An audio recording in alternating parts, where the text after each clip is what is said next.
Oh man, oh man, oh man, man, oh man, oh man. It's been a good week. You watch any football on the weekend or what? Oh, tons. Yeah, Tons, yeah, you're a big sports ball guy. Yeah.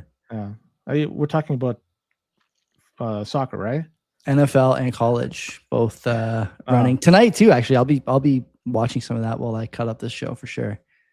Last game of the wild card round. I can't quit football. I'm stuck, buddy. I'm not going anywhere. Is it because of betting? Is it because of peer pressure? I don't bet. I just like watching the game. Yeah. You are one of the few. Yeah. Another person who's one of the few is Donald Trump. He is very unique. Totally. One in a million. Maybe even. So he says he's going to want to try to limit credit card rates to 10%, Joey. Yeah. Right. He wants to make life more affordable out there for Americans, as he's saying they're getting ripped off by companies like Visa and American Express. And rest in peace to those who are invested in those companies. I'm curious, what happened to the stock price today? I'll tell you how all those stocks reacted immediately on the news. Citigroup down 4%, Chase down 3%, Amex down 5%, BOA down 2%, Visa down 2%, MasterCard down 2%. Not as bad as I thought it could have been. They agreed. Rebounded, or the market didn't really care too much about this. But either way, 10%. This is not financial advice. Maybe you got opportunity to max out your credit card and buy some Bitcoin. Right? Something to consider.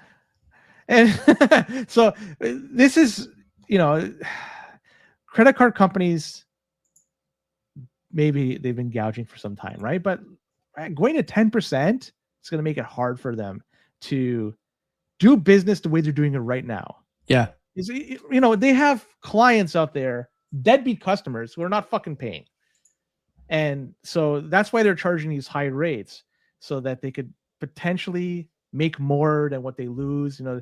Those deadbeats, if this 10% comes into reality, those deadbeats are going to have to be told to pound sand, because they're probably not going to get a credit card. They're not creditworthy. Yeah. That's a huge thing for American GDP, by the way. No, there's another thing they could do, because I could see these credit card companies being very creative in dealing with, so they can't charge 10% on the fees. They could say, okay, we'll give you a credit card and it will only have a $2,000 limit, but you have to have an annual fee of $500. We'll give you a credit card, $7,000 annual limit, annual fee, $800. And they can do shit like that. They can scale it up. They can't really, because Trump lobbied against that policy when Biden. Did he really? He lobbied against having a cap on credit card fees and other banking fees. I didn't know that. Yeah. See, these guys so he's creative to find something somewhere. Yeah, maybe. One thing they are not is dumb. They will find a way somehow. It's only a 1-year cap anyway, so it's going to be very popular amongst the 1-year cap. The midterms, and then wasn't this a Bernie Sanders type idea way back when? So you have the Democrats saying you can't shit on this, right? So cheap credit for everybody. Yeah, wonderful. Credit card debt is at all-time highs right now. I don't know what percentage GDP is on American consumer credit cards, but I got to imagine it's like 20%, 15%, something like that. It's a high number. No clue. And so Trump is trying to get, a GDP up to 4 or 5 this year. It's doable, but it's going to be hard to do it if your best spenders don't have access to credit. And that's what your best spenders are the ones that are the riskiest, right? Like that's just the way it goes. People, the widget enjoyers, as we used to say, right? So it's it's a little bit of a different calculation for him now, I guess, that he's in office. And by the way, this goes, you know what this should tell you? He likes to talk, Trump, I'm discussing now. Trump likes to talk about how he is the everyman's president. But clearly he believes that he has left them behind in some regards, because some of the policies he's touting now are really geared toward the sort of, I don't want to call them least fortunate, but the bottom of the K, let's call it that, the bottom of the K-shaped economy. And whether it's no more income tax under a certain level because of the tariffs, or capping credit card rates, or whatever. It's clear that he thinks he's lost some of that base that came out for him last year or 2 years ago, I guess at this point, time is flying. Oh my God. 2 years ago, I would say that this is probably going to stick if they do it for a year, because who wants to pay more than that? And you know what else it does? It kind of breaks up the price fixing thing that these guys like to do, right? What is a bank credit card interest rate? Is it like 20%, 21%? I have no idea. I couldn't tell you what mine is. I think it's around there. And I know department store cards, when I was working at Zellers, the interest rate was 29%. So they suck you in for like, what is it? Like the first period of time, it's 0% or something. Like I forget. They always suck you in, and then you're stuck. Yeah. And maybe people are just poor money managers, right? They big time. They don't think about debt. People don't think about debt. That's what it boils down to. Yeah, that's what it boils down to. Yeah. So, yeah, we'll see. It's a sign that credit regulation. It's a sign that credit regulation is coming, though. I think. Wow, another one is mortgages, because Trump, took care of this. Or at least he's going to claim he's going to take care of the credit cards. He also made an announcement to try to make housing more affordable. He authorized $200 billion to be bought of the mortgage-backed securities by, those federal agencies with Western names. It's about time we renamed them, by the way. I think it's more time with Fazeh Mohammed and Farid Mullah should be the new name of Freddie Mac and Fannie Mae or whatever, right? give it some more modern names. Right? There goes the algorithm support. Okay, yeah, go ahead. Yeah. Faisal needs to get involved too. So mortgage rates are dropping as a result of this $200 billion buy from these mortgage-backed securities. Yeah. Furthermore, he says he wants to put an end to companies like BlackRock from buying up residential units. That's good. That's good to see that. At the same time that we're about to open the market to foreign investment because people can't stand the price of their house in British Columbia going down. They're doing the opposite over there. I'm surprised, given the amount of clout these companies have through lobbying and shit like that this type of move is going to be done. I'm surprised. So it is a good move, I guess. It's going to, in the short run, it's going to make things. It's more intervention. Do you really want that in the end? Yeah, more thumb on the scale stuff. No, I don't. But there's certain things that, like, again, this is going toward significant changes in regulation in the financial sector. Corporations are people under, what is the name of that law? Dodd-Frank, I think. And under that law, corporations can do the things people do, including buy homes, right? And so you have this kind of like weird designation that's very flexible, and that malleability allows for certain advantages that the average person doesn't have. Obviously, I'm not both a person and a corporation, where meanwhile the corporation is. So you do have to put a limit on that a little bit. When Dodd-Frank came out in 2008, 2009, something like that, I forget. There wasn't ever a thought that this would be the end game, right? But clearly now there's a problem with that over there. The question I have is not one about America. It's one about Canada. Is Canada going to see the funneling now from all this capital that can no longer buy whatever single family dwellings or multi-family dwellings or whatever designation they give over there? If they can't buy them in the States, are they going to come here and pile money in? We seem to be asking for it. I mean, certainly realtors and homeowners and money in the, on the west side of the country are asking for this. So are we going to allow it? I don't know. The United States, they're trying to look in Canada's financing, especially with our real estate. And they're trying to determine, it looks like that there's been a lot of money laundering going on with our real estate. Of course there has. Did you see this news release from the United States? No. This came out some time ago, 6 days ago, after last week. So clearly and I've been pounding on this drum for a while. I don't advocate for this, but I could tell you, theoretically, one could easily launder money through a home that you own.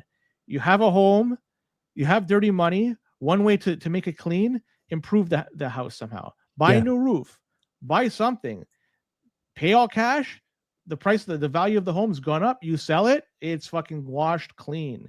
And the money that you use to put into that is it's washed fucking clean. And in Canada, it's such an, I don't want to say, it's one of the easiest ways to do it. It's safe. It's endemic here is what it is. Like, if you had to pick a word for it. The price of the home, with a high degree of certainty, in 5 years, that home is going to be worth more in 5 years than it is now. Totally. And if you modify it, improve on it, it's going to be drastically improved in terms of price. And then, so like, it's too easy to fucking launder like that. Yeah. Agreed. Anyways, BC. Let's go over there. BC. Sure. We are dangerously close to having a weekly BC segment, by the way, on this show, the way things are going over there. I don't think we're going to go there just yet. We're getting closer all the time. We are getting closer all the time. We'll take another like niche sponsor to do the BC. Punjab Media and Audio Video wants to sponsor us, so we'll take them for the BC segment. So BC, they're going to be ending the pilot program for the drug decriminalization. Oh no, who could have seen this expire? So set to expire on January 31st. So currently, being in the possession of a small amount of drugs is allowed. And the idea behind it, they did this with a few purposes, Joey. So one, they wanted to encourage people to seek out help. They wanted to reduce the public perception of those who use and carry a small amount of drugs. So like, if now it's legal to do so, if you have drugs, so you don't look at that fucking druggie, it's like, oh, just common citizen carrying drugs, you know, it's like pack of smokes. BC Premier was saying, quote, "It didn't work, and we ended that. So we're in close conversations with the federal government. I look forward to having more to share soon about that." And looks like they're positioning themselves for an election that is going to take place no later than October 2028. 2.5 years from now, but it could be sooner than that. So this whole decriminalization stuff, did it work? No. Why? Proof is in the pudding. They're fucking canceling this thing. The pilot project is done. You've been to BC, right? You've seen what's over I was there there. I went there for my honeymoon. Not necessarily in places where you see a lot of drugs, but we did use Vancouver as our hub. We flew into Vancouver for the first like 2 nights, I think. And I've told this story before, but you know, my wife ended up with a bladder infection on like the second day or something, which sucks. She gets them sometimes. If your wife or girlfriend gets bladder infections, recommend that she stop drinking caffeine. That's part of the problem. Work for my wife like a charm. Anyway, that aside, we ended up having to go to a walk-in clinic to get some meds. And the walk-in clinic is downtown next to a, you know, community health center. Well, the community health center turns out to just be a needle shack. And it's people walking there in and out, folded over, completely fucking like sloshed, fucked up, high as a kite on the sidewalk, spreading cheer and joy and showing how good open air drug use can be in terms of, you know, culture and appreciating in downtown core. This doesn't work anywhere it's tried. Nowhere. People talk all the time about, you know, places like Amsterdam. Amsterdam has no open air drugs, but drugs are legal. Amsterdam has a lot of other things too that I won't mention on this show that lead away from drug use: strong families, low divorce rate, cultural homogeneity, all these different things that Canada does not have. And there are certain populations.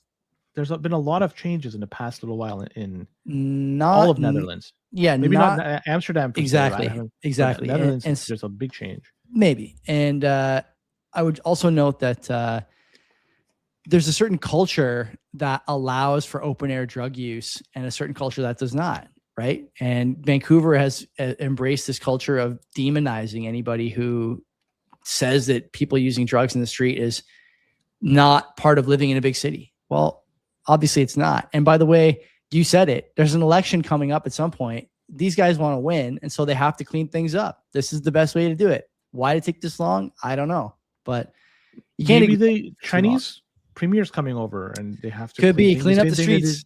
Everybody over there. Yeah, get away from the cameras. Worked in San Francisco. Yeah. I got to do the same thing here. Anyways, Manitoba. They got a deficit problem over there. Our guy Wob, saying the right things and doing something different. Yeah.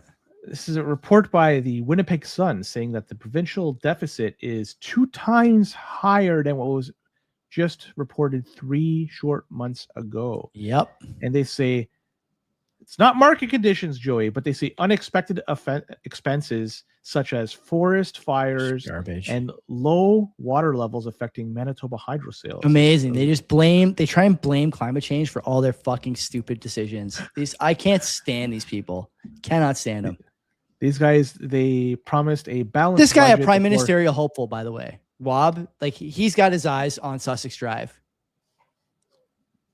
Or Wab, I don't know. whatever his name I don't is, know Wob or what's the Wab. path for this, but okay.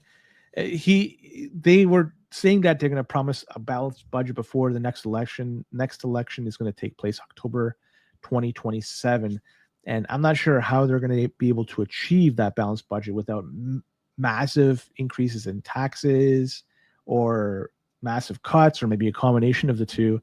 And if they don't do it, who suffers in the end? Everybody's out of pocket, right? Everyone's going to pay one way or another. But good on Manitoba. What do we always say about government economists? They never forecast downturns, right? If you look at the dot plot, the SCP, you look at projections here from Bank of Canada, they never project a downturn. Never a recession, never a depression. Everything is just rosy at all times. These guys are going to say forest fires or global warming thing. We have already talked about how forest fires can be prevented with proper maintenance. They choose not to. That's on them. It's not on the taxpayer to worry about that after the fact. Other thing that's not mentioned in there is that the Winnipeg Sun also reporting that the problem with healthcare and families both having an overspend issue in the provincial system. And of course, there's also some blame on the trade war. So they're pulling out all the stops here. But at the end of the day, the problem is that they don't have the money.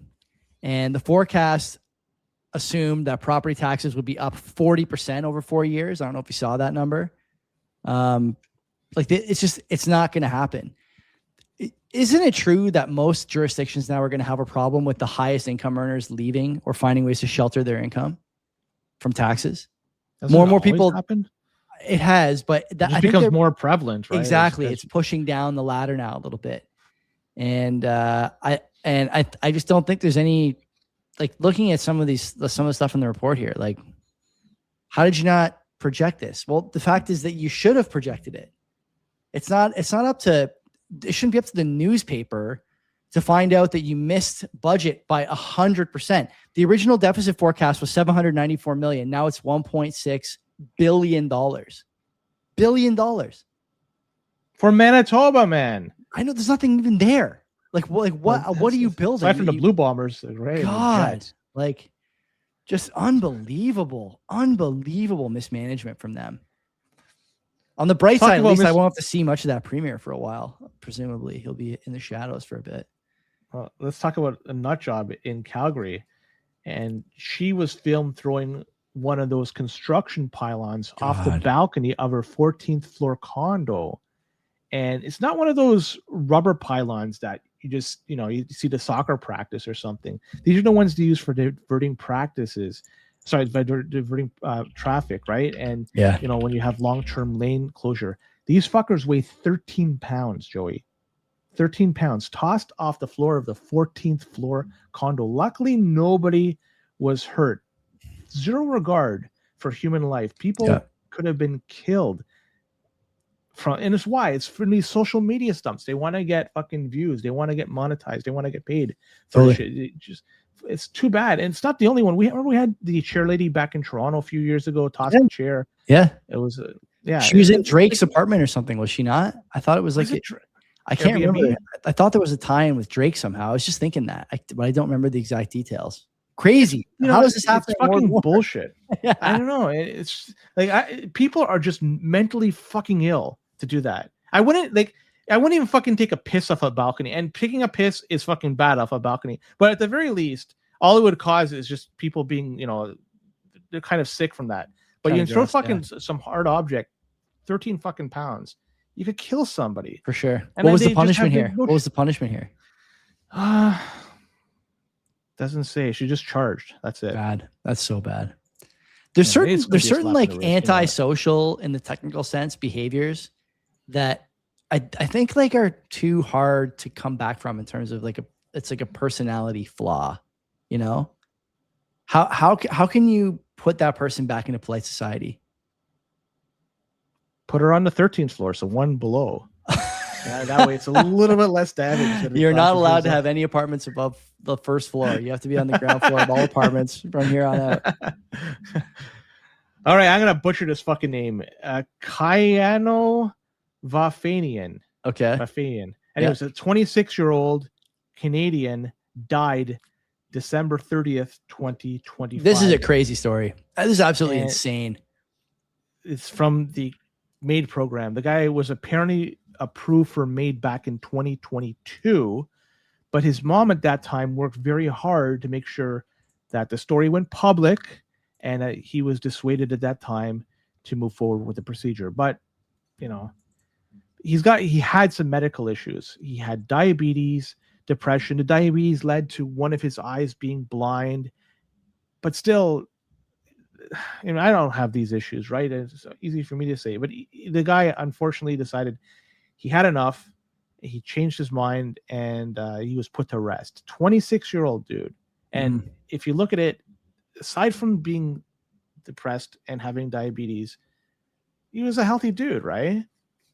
Just like it's sad to see this happen. It's measurable to see how many people died in Canada due to this. It's creeping up, and I don't think it's ever going to pass cancer or whatever, but it's measurable. If you look at how many people die annually due to this, it's quite high. And you know, I can understand if you're stage 4 cancer, or that you know, it's rough and you last, but something like this, it's hard for me to justify. Granted, I haven't walked in his shoes, but man, oh man, I mean, we got to do better at this. Give some people an opportunity to live a life. Yeah. So I will tell you, you're underselling this story a bit, and I'll tell you why.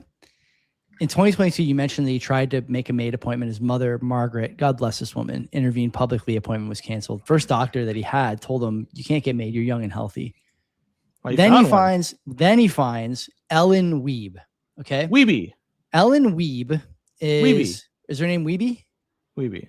Okay, Ellen Wiebe is famous in this country for all the wrong reasons. She has killed more than 400 people as of October 31st, 2024. She signed off on 400 MAID appointments. National Post did a story on her at that time. And this lady goes on these media outlets and talks about her kill count, basically, her KD. This is disgusting. This woman should be put in jail, if not worse. They found a loophole to kill this kid, thanks to this doctor who's addicted to suicide and never talked to the kid's mother, even though for sure the case file has a note in there about this person's mother was able to convince him last time. Maybe we shouldn't convince him. Now, it raises significant ethical questions, I think. Like, what was the loophole here that was used that one doctor a few years ago couldn't find? How significant is the loophole? Is it a loophole that needs to be closed? I think that's a question that we deserve an answer to. What is the requirement for family involvement? I realize this guy is not a minor, although we do approve suicide for minors now as well.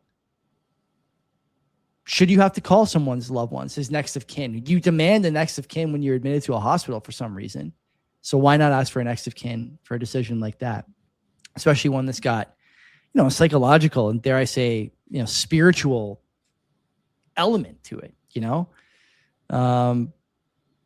Wiebe is known as Dr. Death in the industry. I don't know if you know that. And serves on the advisory council of the Dying with Dignity Canada board. She's been under investigation before, okay? Covertly entered Orthodox Jewish nursing home in 2017. Euthanized patient despite family and resident objectives. Regulator found no wrongdoing. Multiple complaints from coroners and families. Similar pattern in other cases. Crazy. When does compassion for someone's situation, medical situation, get overridden by convenience for stuff like this? Is the question that I want answered from Wiebe or from anybody. You can't help this kid. I realize we're not going to bring back someone's vision, okay? But hunting down a doctor with a reputation as Dr. Death, finding loopholes, not contacting the family or next of kin, and doing it basically under a shroud is just insane. Well, let me put it in a different point of view. And I hate to do this. Sure. But he clearly was ready to be done with it. He was in a state of mind. He was ready last time too. If it's almost to the point, if he didn't find a doctor, he probably could have found another way to get it done. If you know what I'm getting at. Sure. So what we really need is people need to get this addressed. The mental, like the problems that exist out there, and it's just getting fucking worse. Somehow they need to be addressed, and people they're not going out. There's no human connection anymore. Yeah. So you lose that, and the weather doesn't help. So there's, I think, a whole bunch of factors. I'm not trying to justify this, but I'm just trying to point out what's the reality here. And people just need, if they have issues, they should seek it out. And I hope that there's available assistance out there that they could get, because it's too bad. Because people, they may not get it through this particular way, but they may find it. They may end up doing a different way and still achieving the same goal. But here's the thing, right? Like, medical assistance in dying because of mental illness is not allowed. Because of mental state is not allowed. Not until next year. So that's not a reason. Like there has to be even in next safeguard. year. Is it a reason? Yeah. Just because it's allowed, does it mean it should be a reason? I don't think it should be. No, I'm very much against this. I'm against this because I keep on hearing on TV from our politicians that our healthcare system is untouchable, public healthcare. We did an episode on this with Mo Zarabian and Brian Day. Like, doctors who are willing to speak out are all saying the same things. The system has a problem. Free healthcare is anything but free. It's very costly, in fact. And here you have a great example, right? The cost is not just one of dollars and cents, but it's one of lives, families, relationships. If it was properly managed, properly funded, and if it's not overburdened by, the reality is we didn't put a lot of new money in the healthcare system, but a lot of people are now using it now compared to a few years ago, just because there's an increase in the population. And so now it's even more burden than it was before. It was, it wasn't all that great before, but it's getting worse. In a perfect world, it wouldn't be like that. But we don't live in a perfect world. I get that. Well, you'd think we did in terms of healthcare if you ask certain people, but you're killing vulnerable people, right? At the end of the day, this guy's a vulnerable person by any definition. And you can't, like, I'm not saying you have to try and walk everybody off the cliff. That's not the medical profession's job either. But offering some kind of treatment that makes things easier as opposed to killing them is, I think, a fair middle ground. But she's the master of disaster, man. She'll get it done for you. She's a killer, that one. No pun intended. Let's do one last story before we tie this episode up. Finch LRT. I don't know what fucking line it is. I'm calling it. I still call it the Blue Danforth line, Young University Spadina line. Finch LRT. Just don't call it Dundas. Anything else but Dundas. Well, they haven't changed the name of the line. Actually, they did. I'm wrong. I'm totally fucking wrong. It's Metrolinx. They're saying that Finch LRT, it's got some fucking problems. It's not being rolled out the way that they had hoped. There was a series of service disruptions. Most notably, there was a Boxing Day storm that caused issues. The LRT struggles with extreme cold and snow, stuff that you kind of expect to get in Canada, Southern Ontario. The lines switching signals, they say, unlike freight train railways, they use gas-powered flamethrowers to clear ice. Yeah. The Finch LRT uses electric heaters. So the system, they say, needs to be perfected to ensure reliability and to deal with the harsh Canadian winters. And what TTC was doing, they were proactive.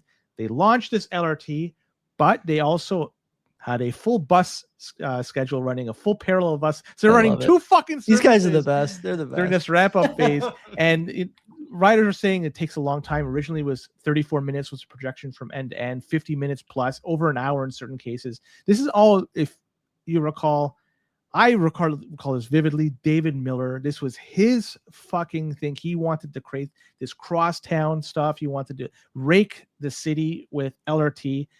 LRT works in some places. Toronto, if they want to be world class, this is fucking Bush League to have LRT.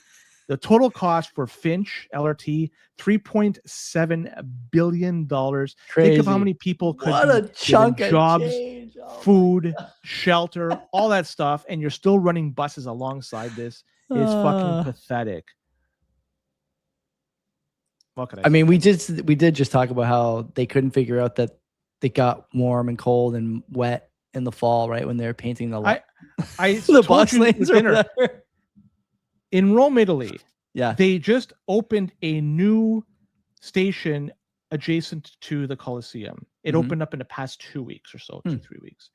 And during that excavation of this new line, this new subway station, of course, Rome being Rome, they found all these artifacts. What did they do? They took these artifacts and created the subway station is now a museum of the stuff that they found. When you go down into the subway station, you see all these artifacts they found over there. It's absolutely brilliant. Good idea. But even there, with the shitty work attitude that they have over there, still it costs less per kilometer to build the subway in Rome than it did in Toronto.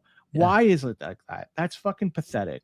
Like, we should be able to do things much more efficiently. Why don't we have the fucking Italians with a shovel? Like 100 years ago, they fucking built. Why don't we have London. the Italians come here to build our line, and You don't we have want the that. Canadians go there to build the ice rink? Isn't that a good idea given the current state of affairs? Well, the smaller ice rink is probably advantageous. At least it used to be to the Canadians. I'm not sure if the game has evolved, but back in the day when you had the Boston Gardens. Didn't they just have the hockey Olympics there, Winter Olympics there, like a decade ago? I thought they 2008. did. So is there not still an arena somewhere over there? I don't think it was in Milan. I think it was somewhere else. I don't know where it was, but I remember it was in Italy. Torino, wasn't it? I don't know. Maybe. Or I I was- got a reverse. Now it's Torino. Well, whatever. Like, is there not a rink? How far is that from Milan? very close. So put him on a bus. Put him on the new train line. Yeah, they got hit with it's bad cold over there. Oh They my actually got a God. lot of snow in Ah. places that normally doesn't get snow. I But love anyways, let's transition to the Brampton versus Hamilton. Yes. Man. Yes. Brought to you by our friend Twan at 256 Heat. Best place for you. If you need a heater, okay? Like, we can't say this enough times. We are getting notes from Twan all the time that he's selling to CBP listeners, these heating units. And every single one he sells, the reaction is like amazing. I can't believe I wasn't doing this before. It's so quiet. It looks nice. He's now iterative 3D printing different elements and components of the current model, and he's cooking up a new model coming soon to the S19, and I think also to the 240, the S21 Pro. You can't teach this. Like, Len and I were over at his house for dinner the other day, and you kind of need this laser focus on a project like something like this. And so he's on the phone with people all the time. He's learning ways to streamline the process, to ship easier, to install easier. And the thing just works. It's on in here all the time. You guys can't hear it. It's on right next to me, 8 feet away, max. And I cannot tell you enough that once you try it, you'll never buy another heater again. You'll only buy these things. So 256 Heat, call him, email him, and he'll hop on a call with you quick time and get you set up, man. Can't beat it. So we have a couple of great stories over here. The first one, we have man on couch seen in the back of a moving truck. And a man was spotted sitting on a couch in the back of a moving pickup truck. Okay. And A pickup truck or a moving truck? A U-Haul, a pickup pickup? truck. Pickup Pickup okay. truck. Yeah. Oh, back of a moving truck, a truck in motion. Got it. Okay. Okay. So a recent video posted on X shows a man comfortably seated on a black couch loaded in the bed of a pickup truck, and he appears to be holding a phone to his ear, engaged in conversation. And the couch is positioned with the tailgate down. It obscures the license plate, so it was difficult for witnesses to write down the license plate. But the driver is out there with his signal on, ready to make a left-hand turn. And it says, in Ontario, riding in the back of a pickup truck in any public roadway is illegal. And if caught, you get $500 or imprisonment up to 6 months. And also, additionally, driving with the tailgate down is not allowed. So this dude was driving. Somebody was driving him. He was sitting in the backseat, just chilling there on his phone on the back of the pickup truck. And just city streets. I love it. That's one legendary. Legendary. Okay. Second one, we got this non-consensual nude photos and videos shared online in a 15-month sentence for this man. And a man was spent more than 15 months in jail because he was taking pictures, nude photos, and videos of women without their consent and uploading them to his Pornhub account. Wow. This 30-year-old pleaded guilty to 3 accounts of. He's got a Pornhub account. Okay. Yeah, so it's under his name. I don't want to say his name, but his name Rails, so it'd be like Joey Rails, Len Rails. That's the name of his Pornhub account. He uploaded these videos of the women to his account and featuring in sexually derogatory comments. And furthermore, it's very interesting. He dated his ex-girlfriend from July to October 2016, and during that time, he took numerous photos of her naked and engaged in sexual activities. He posted these pictures, and apparently his girlfriend expected full privacy, but it wasn't the case. I guess so. Yeah, you would expect full privacy, I suppose. Oh Yeah, God. you certainly don't want to wind up on Nail's Pornhub account. That's for sure. Yeah, that's not what you were intending. No doubt about that. So yeah, so it's she didn't find out till 2020 when a friend let her know. I don't know how the friend figured out that he was on Pornhub, but a whole other stone needs to be turned over for sure. And the second case, he recorded an employee at a gym. He used to go to this gym, and she was performing weightlifting exercises. He was secretly recording her, zooming in on her ass, shit like that. Posted this under the title on his Pornhub. Smoke Show Blonde. What's that? What's the title? Smoke Show Blonde with fat ass candid. I get caught in the end. He got caught. I get caught in the end. So he got caught. So he took some pictures of women. It says here that he's 30 years old from a closely knit family, and he had a positive upbringing. He's unemployed and continually lives with his parents. He's also engaged to a woman that he met back in February, and during this recording spree. So, yeah. This might be the toughest. She supported one them through the court process, and no prior convictions before this. There you go. So you have the two stories. You have the guy that's driving or being driven around in the back of a pickup truck while sitting on a fucking couch. The picture is phenomenal, by the way. I gotta send it to you. And then you got this guy taking pictures of women at the gym and video, posting it on his Pornhub account, sending his ex-girlfriend's pictures on there, and it feels to me like it'd be like the good old Canadian boy doing the pickup truck thing. You know, but the gym one does not sound like a Brampton man. It does not sound like a Brampton man. You know, like it sounds like there's too many, the periphery of the story, the girlfriend, he's got a Pornhub account with nails in the name. Like it's sort of you wouldn't have absorbed that part of the culture yet if you were a new Brampton man. So I'm going to go with the Brampton man on the couch in the pickup truck and the Hamilton man filming at the gym and getting caught in the end. Oh, you're correct. That's nice. So it's Mikhail Rails was the guy his account, but it's been deleted back years ago. And pull it up, Jamie. Pull that up. I sent you in a private chat the picture of the guy riding in the back of the pickup truck. If you want to just put that up here, yeah, just a beauty. Just a fucking beauty, this one is. It's so great. This has got to be. Doesn't give a fucking shit. Got to be one of the best things the show's ever shown. Oh, just doesn't give a fucking shit. Look at this guy. Do not redeem it. I can't believe this photo. This is an all-timer. Truly. But yeah, he's taking it. He hasn't even. Where's the straps? Where's the bed? The tailgate's down. There's no straps. They're in traffic. Like he's not even. Yeah, I guess he's not even he's not worried about being seen by anybody. He's on a main road. Oh, and he's chatting on the phone, right? He's just, he's just there. Look at him. I love this guy. I want to get him on the show. I'd love to chat legendary. With him. Let's call him up. I don't know if I could, but let's call him up. That's it for tonight, everyone. Thanks for coming. Good to see all you guys in the chat. Good to see all you guys on YouTube, Twitter, wherever else we're streaming. Come back next week for more action. I don't know what we're going to do for interviews, but I'll try and get someone next week. I'm going to interview my physiotherapist at some point to talk about the importance of proper rehab processes. Is he in a Corn Lord shot or haven't told him yet? No, not Rockwood. Not Rockwood. The guy who's doing my ACL. Although Rockwood would be a good interview too, but I don't think we'd be able to stay on physical therapy. So better. Do you have to stay on physical therapy? You could divert into this direction and that with direction. Rockwood. It might be a good idea. Yeah, it might be a good idea. So anyway, we'll see you guys next week. Take care of yourselves. Don't be a cock.